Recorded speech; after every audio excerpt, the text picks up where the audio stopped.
What makes a good teacher?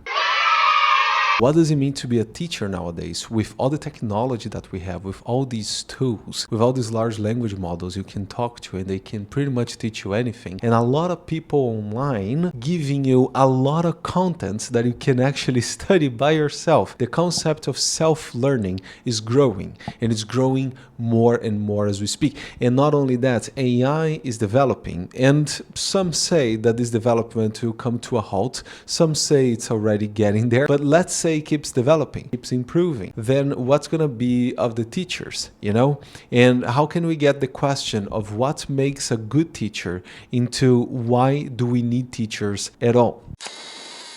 To me, the most striking characteristic, the most striking trait of a good teacher is if that teacher can be inspiring.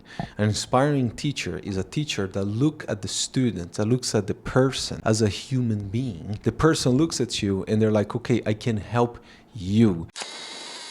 And the second characteristic for me is when the teacher is tolerant. A student that is asking questions is a good student.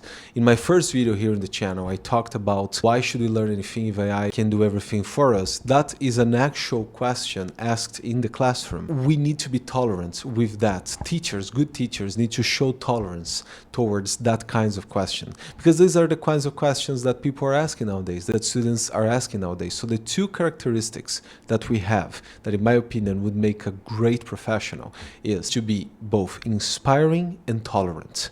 Tolerant with discipline, of course, and inspiring without being too crazy. So the first teacher I'm going to talk about was my PE teacher, who also taught us, he trained us in handball. Teacher João was incredible. He was patient. He was, patience as an extension of tolerance, and he was inspiring. I remember I quit handball for a while. I was thinking about quitting that school and going to an easier school where I didn't need to worry about my grades. I didn't need to worry about handball. He came to me and he drove me home. And as he was driving home, he was talking to me. He realized I was about to quit. I don't know how. The guy had a sixth sense. He talked to me and he convinced me to not quit, and he was able to do that. Second teacher was my teacher Guido, my history teacher. He was just an incredible teacher. He realized that I didn't have a problem with the academic part of school, but I had a problem with the emotional part. He got out of his way and talked to me. So the combination of João and Guido, their inspiring qualities and their tolerance, their patience, is actually why I think I have a good education.